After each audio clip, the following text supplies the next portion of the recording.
অসমখন যিহেতু ভাৰতৰ একেবাৰে পূব দিশত, সেই সময়ত চুবুৰীয়া দেশৰ মানুহৰ লগত তিমান আহ-যাহ নাছিল।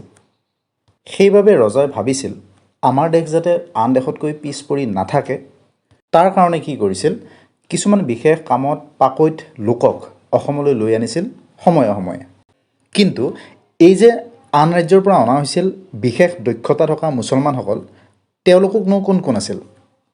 সেইসকলৰ মাজত আছিল আখৰকটীয়াসকল। এওঁলোকে মাটি বাৰী দিয়া তামৰ ফলিসমূহ সজাইছিল। ৰজাৰ বিশেষ আদেশ থকা যিবোৰ তামৰ ফলি আছিল সেইবোৰ সজাইছিল। শিলৰ ফলিও তেওঁলোকে তৈয়াৰ কৰিছিল। সোণ, ৰূপ, তাম, পিতল, কাঠৰ বাচন আদিত তেওঁলোকে আখৰ খোদাই কৰি কাটিছিল। এনেধৰণে কটাত মুছলমান কাৰিকৰ বৰ উস্তাদ আছিল।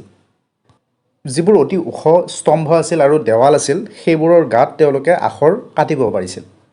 তেওঁলোকে আখৰবোৰ এনেকৈ কাটিছিল, আটাইতকৈ ওপৰৰ শাৰীৰ আখৰ আৰু একেবাৰে তলৰ শাৰীৰ আখৰ চালে সমান আকাৰৰ যেন দেখা গৈছিল। পশ্চিম ভাৰতৰ পৰা এই আখৰকটীয়া উস্তাদসকলক অসমলৈ অনা হৈছিল।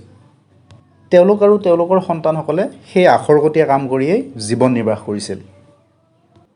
চাংৰুং ফুকন, শিলাকটীয়া বৰুৱা আৰু খনিকৰ বৰুৱাৰ তলত তেওঁলোকে কাম কৰিছিল। তেওঁলোকৰ তদাৰক কৰিছিল হাজৰিকা, শইকীয়া আৰু বৰাই। তাৰপিছত খাৰঘৰীয়াসকল আছিল। কিছুমান মুছলমানক খাৰ বাৰুদ তৈয়াৰ কৰা কামত লগোৱা হৈছিল। তেওঁলোক গন্ধিয়া, ঘৰীয়া, হিলৈদাৰী খেলৰ অন্তৰ্ভুক্ত আছিল। ইফালে আছিল শেনচোৱাসকল। স্বৰ্গদেউ প্ৰতাপ সিংহৰ দিনত কি কৰিছিল, ছৈয়দ আবু বক্কৰ আৰু সত্ৰাজিতে অসম আক্ৰমণ কৰিছিল। ছৈয়দ আবু বক্কৰৰ লগত এখন যুদ্ধ হ'ল, কিন্তু সত্ৰাজিত পলাই গ'ল।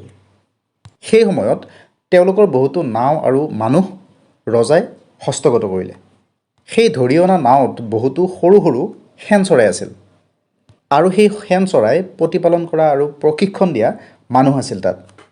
আহোম ৰজাই কি কৰিলে, সেই মানুহখিনিক শেনচোৱা বৰুৱাৰ তলত শেনচোৱা খেল পাতিলে। এওঁলোকে শেন পুহিছিল, শেনক শিক্ষা দিছিল আৰু ৰজাক শেন মেলি ৰং দেখুৱাইছিল। শেন প্ৰতিপালন, চিকিৎসা আৰু শেন খেলৰ নিয়ম থকা ৰজাঘৰীয়া পুথিও আছিল। তাৰপিছত আছিল কাৰ্চিপৰ বন কৰাসকল। এওঁলোকে কি কৰিছিল, ভাল মিহি কাপোৰৰ ওপৰত ফুল কাটিছিল। চোলা চাদৰ আদি ডাঠ কাপোৰত ফুল কাটি চিলাই কৰিছিল।